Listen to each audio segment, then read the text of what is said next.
Okay, well, I'll just jump right into the presentation. So here's kind of an overview of what we're going to go through. I'm just going to tell you a little bit about our service, and I'll show you some similar companies from around the world and what they're up to.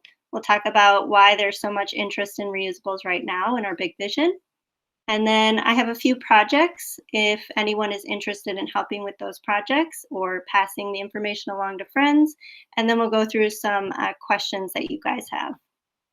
So Forever Ware, I'd assume most of you know what we are, but I'll review just quickly. So Forever Ware is a Minneapolis startup, and we offer the first scalable citywide solution to trash-free takeout and delivery.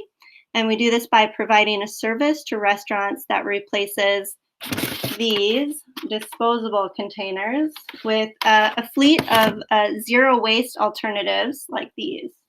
So this is one of the containers that we've been testing. And I'll kind of walk you through how it works. I'm just going to share my screen really quick.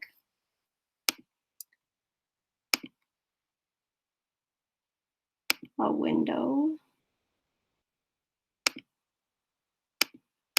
There we go.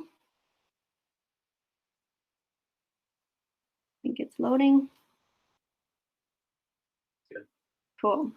So here's how it works. So the first step is to find a participating food vendor, and food vendors can be anyone from restaurants, food trucks, grocery stores, food co-ops, events, and more. So pretty much any place that has a takeout food option.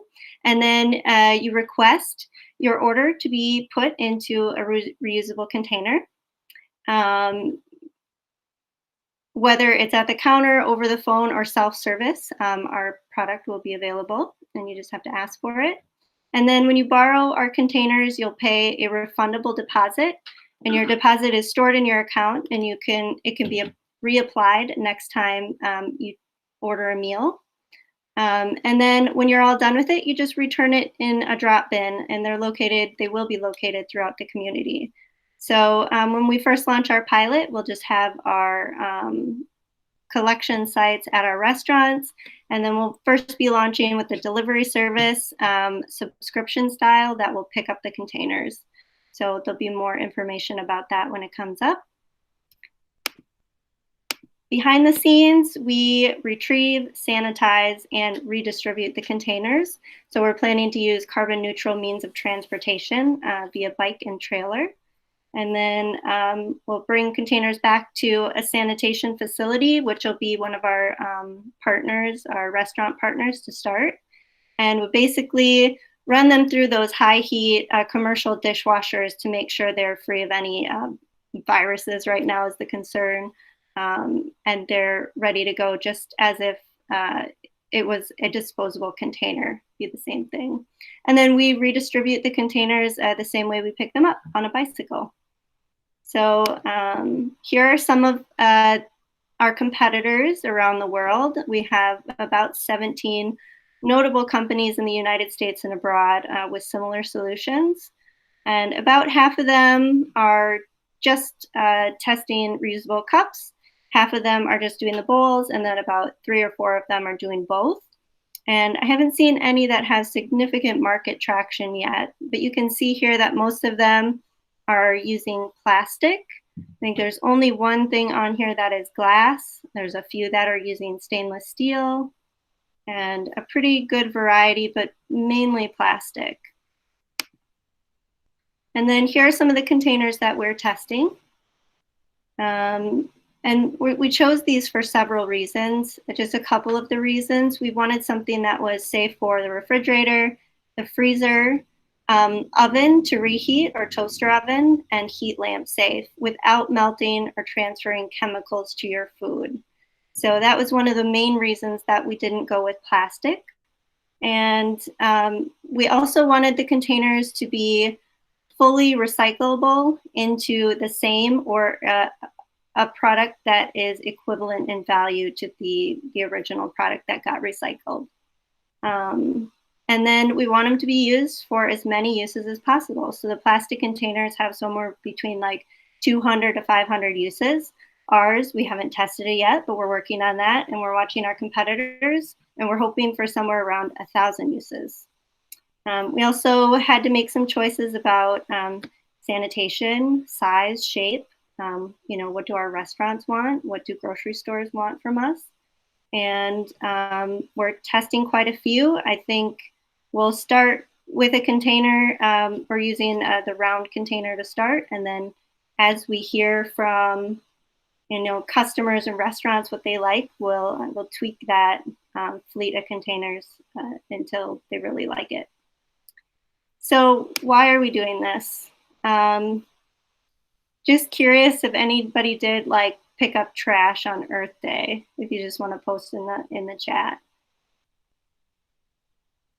From personal experience, consumers don't put much thought into what happens to things that they put in the trash.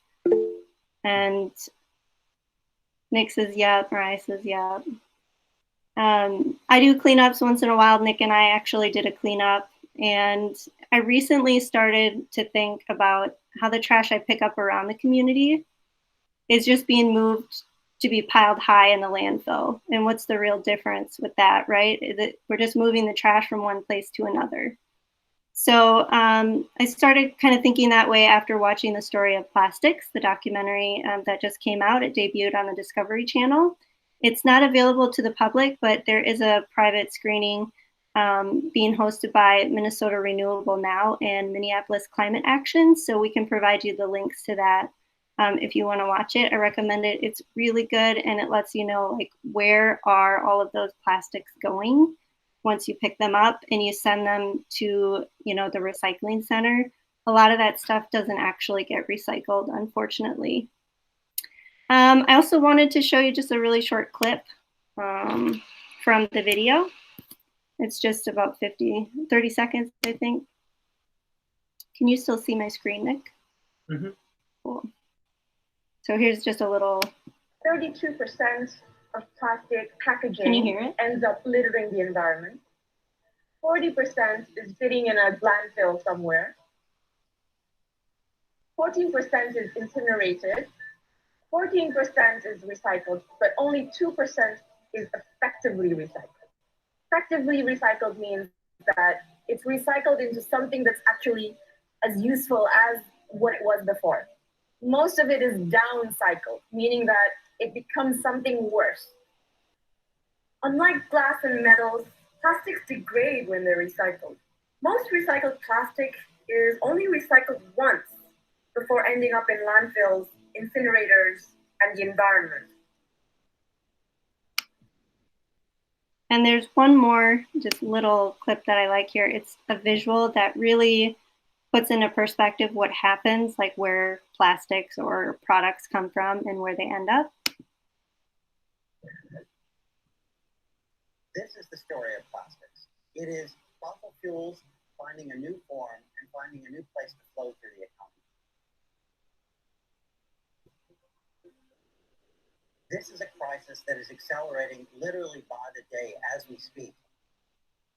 Exxon opens a new plant here. Chevron builds a new plant there. Total builds yet. So I just really like this visual. Trash is a result of what we call a linear economy. So it's where we manufacture. I'll go back to the presentation here really quick.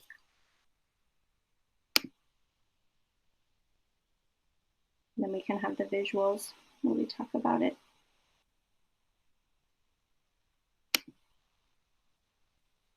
So with the linear economy, we extract resources, we manufacture products. As we extract those resources, we have an impact on the environment. It also uses energy and labor.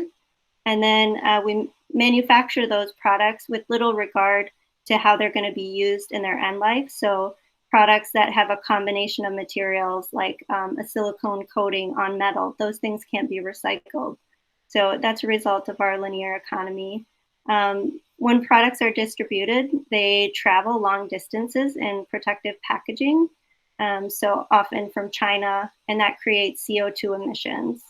Then the products are purchased by the consumers from the store, and the consumer uses the product and disposes of it.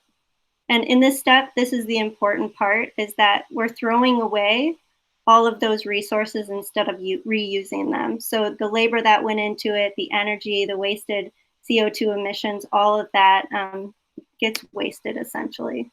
So with Forever Ware, we're taking a circular economy approach, and the basic differences here are mainly in that last step. Instead of throwing products away, we're reusing them. So with the stainless steel containers that we've chosen, it's 100% recyclable into the same product. And we're manufacturing products for longevity that have to be distributed once. So if we get these from China, which would be nice if we could get them in the US, they're only making that travel once as compared to the disposable products that, you know, every time you use it, they're making that big trip from China. So our mission is to accelerate the world's transition to reusable food packaging at a global scale. So we're hoping to go beyond Minneapolis and take this, you know, around the globe.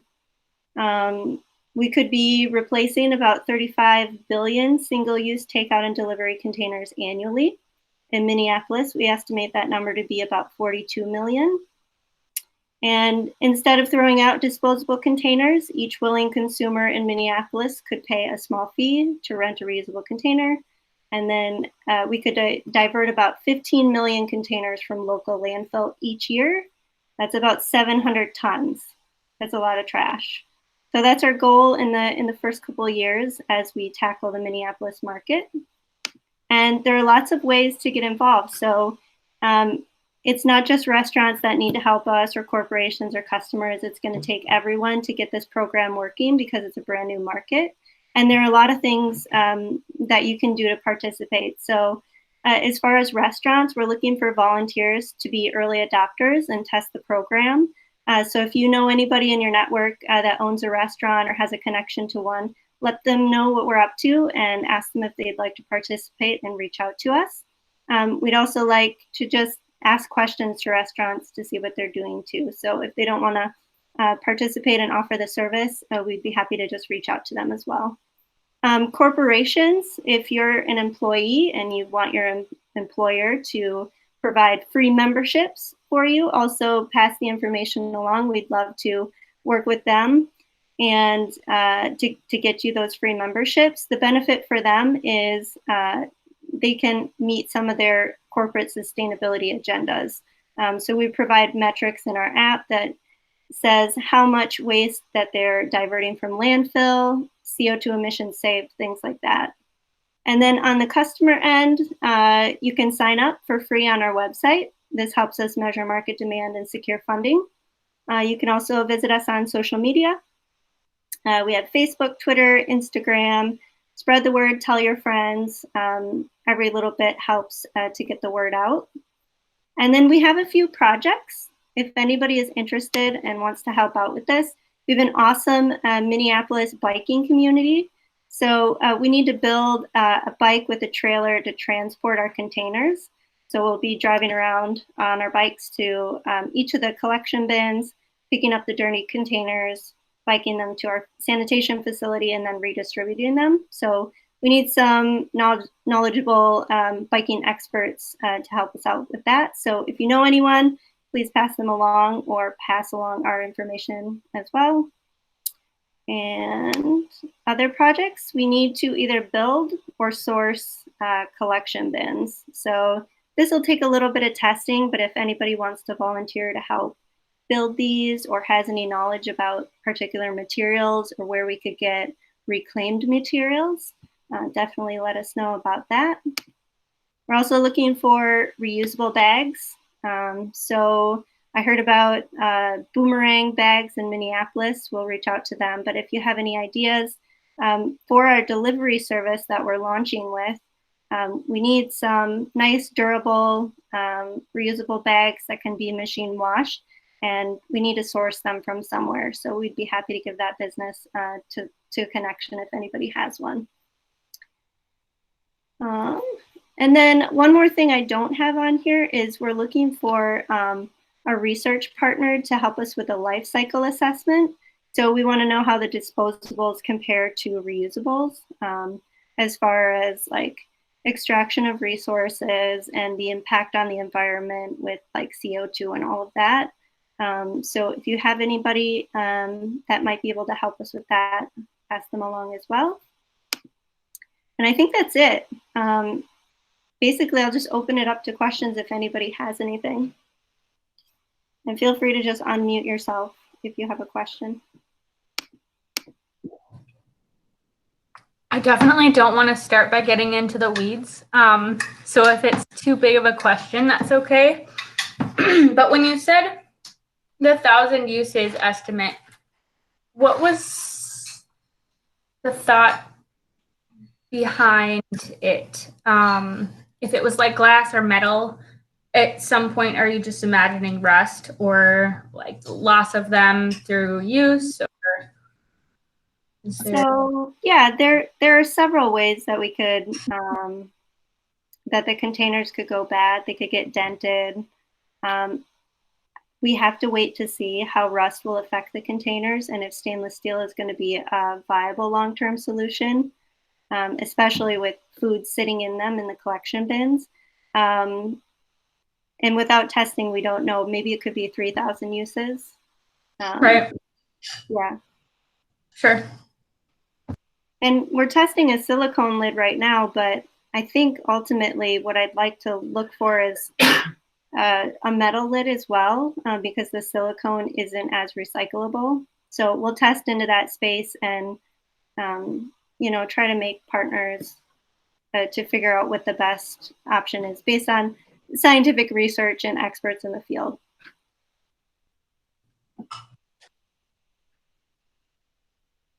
Does anybody else have any other questions?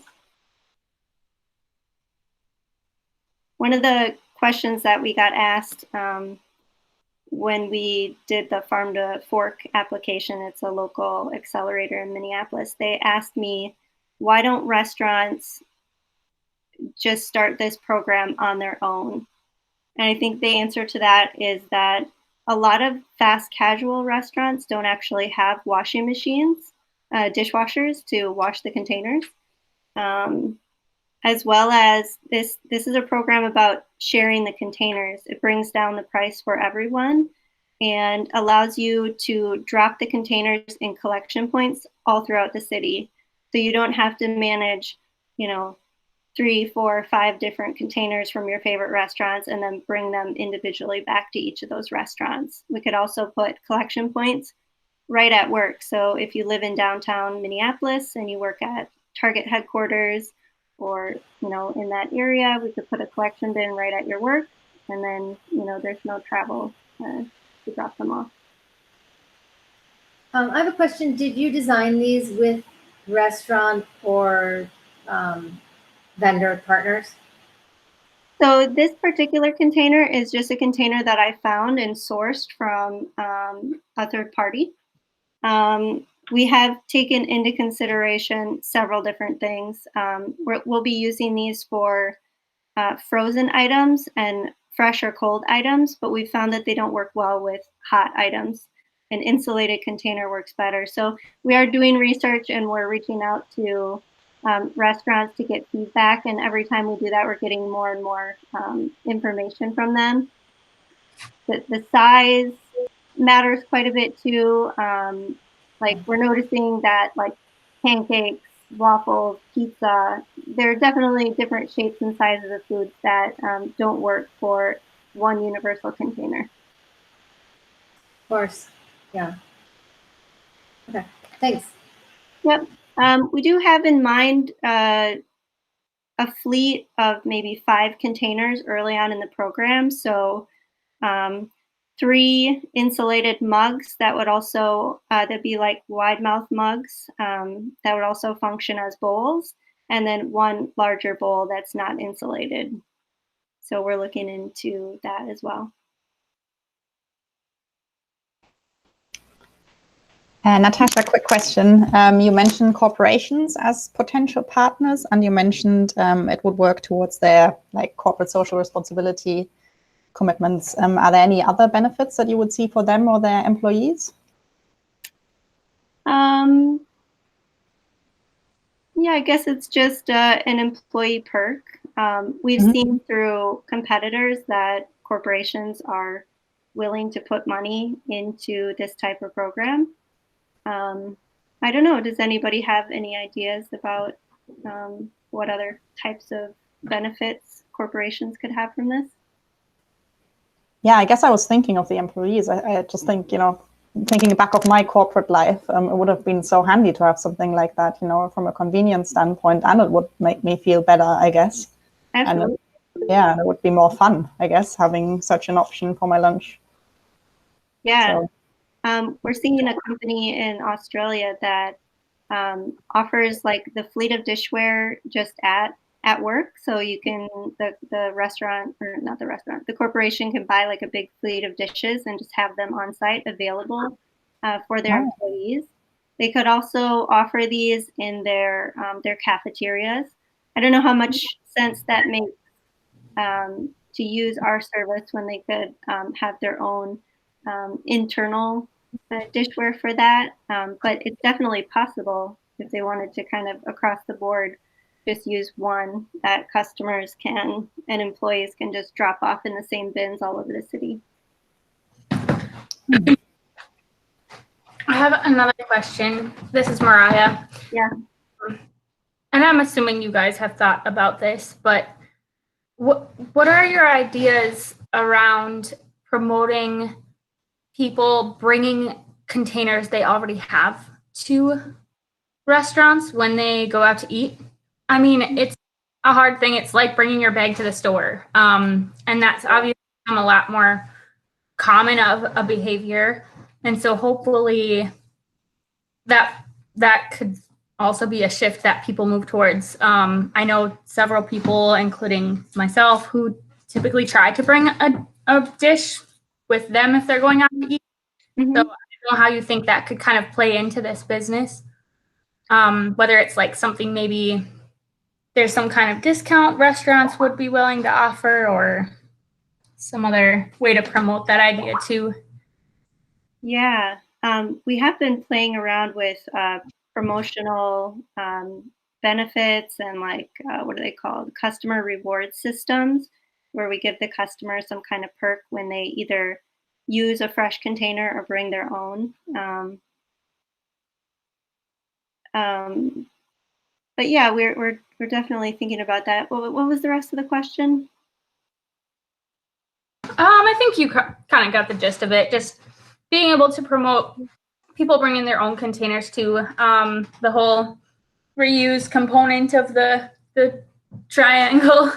Right. So I think the laws around the world are different. So Yeah. in some markets, it's allowed, right? So it makes sense for us to offer the container to a customer once and then allow them to keep bringing their container back and washing it at home and filling it up. So if you have like a favorite co-op, instead of getting a fresh container, you could just bring your rented container back as many times as you want. But with the current US regulations, Minnesota right now, especially, like it's not allowed. So we're giving that alternative option for you to get a clean one every time and just drop the dirty one in the bin without contaminating, the grocery store that you're coming to or the restaurant or whatnot. So we'll have to put some thought into, are we going to place the collection bins outside so you don't have to bring them in, or, something like that. But are you just talking about for takeout specifically? Because it's like if you're already at a restaurant and you're having your meal and you finish your meal and you have leftovers, is more what I was thinking of.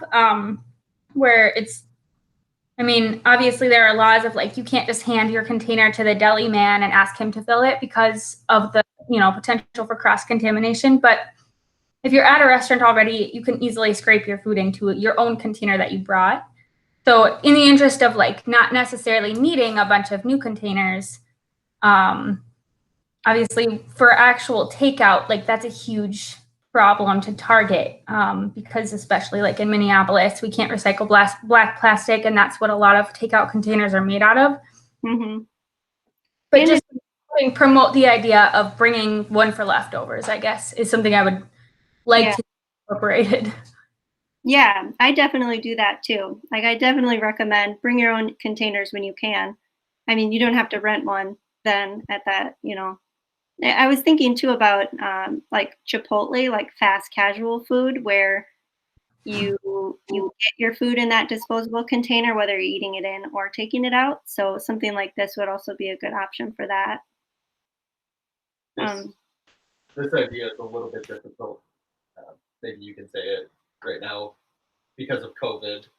Oh yeah, Nick's just saying like COVID is complicating the program a little bit, but I think it's mainly just about sanitation, right? We're providing a sanitary alternative to bringing your own reusables from home, and it's not a problem when you're filling it up yourself at your table and you've ordered it on a plate. But when it comes to like filling a container by the kitchen staff, then you're, um, you might contaminate the kitchen and everybody else that's getting food there. So I think each situation is to be considered, and definitely promoting that bring your own container for your leftovers is definitely a good option. And then when you forget, you have your bag. Can you talk a little bit about the pricing to the consumer or to the restaurant, who pays, and how that works for you guys? What are the incentives there? Yeah, so for the restaurants, in the early phase, we're planning to allow restaurants to use the service for free in exchange for use of sanitation facilities. After that, or a little bit later in the project, we'd like to charge restaurants a price equivalent to what they currently pay for disposable containers. So right now they pay somewhere between 7 cents to 70 cents. So there's quite a big range there about what price we'll land on. And we'll test into that as we pilot and see what restaurants are willing to pay. And then on the customer side, with COVID right now, our revenue source is we're trying to recoup some of the revenue that we would have gotten from corporations. So we are charging customers $1 to start per rental, and then a deposit fee, which will be something like $10. I know that seems like a lot upfront, and that price will definitely go down over time. Did I answer your question? Deposit is refundable. The deposit is completely refundable. Yes. Got it. How, and your kiosks or your collection bins need to track who's returning something, or are these numbered? So up front, we're going to be using QR code to check them out, and then we're testing in to tracking with RFID. So the RFID would either be scanned manually by our pickup team or by the collection bins, and we'll test into both of those. It'll depend on price and other factors. Yeah. Cool. Yeah. Do you have any pilot partners or people you're talking to? We do have one restaurant in the cities that is willing to get started with us pretty soon. Okay, you're not saying who yet. Nope. Thanks. Oh, any other questions?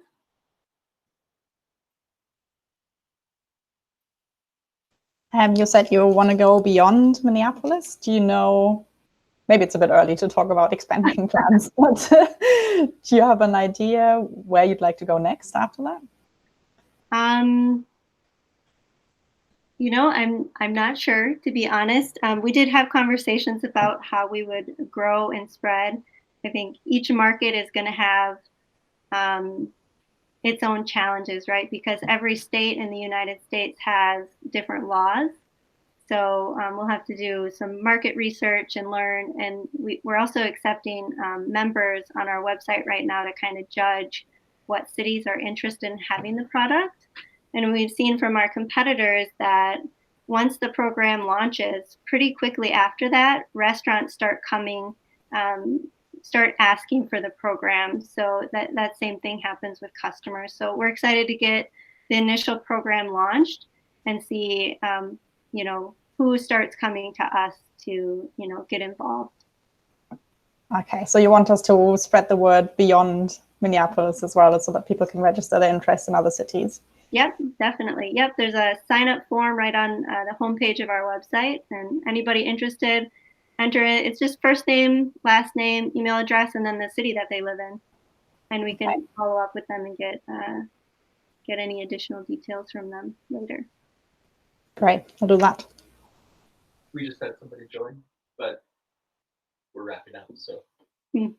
Yeah, we're wrapping up. So I think I can post the video. I've never done this before, so we'll see how it turned out. If you guys have any additional questions, feel free to email me, natasha@foreverware.app. You can also message me on Instagram or Facebook on the direct chat. But yeah, like, stay in touch and let me know if you have any feedback. If you want to help out with any of the projects that I mentioned,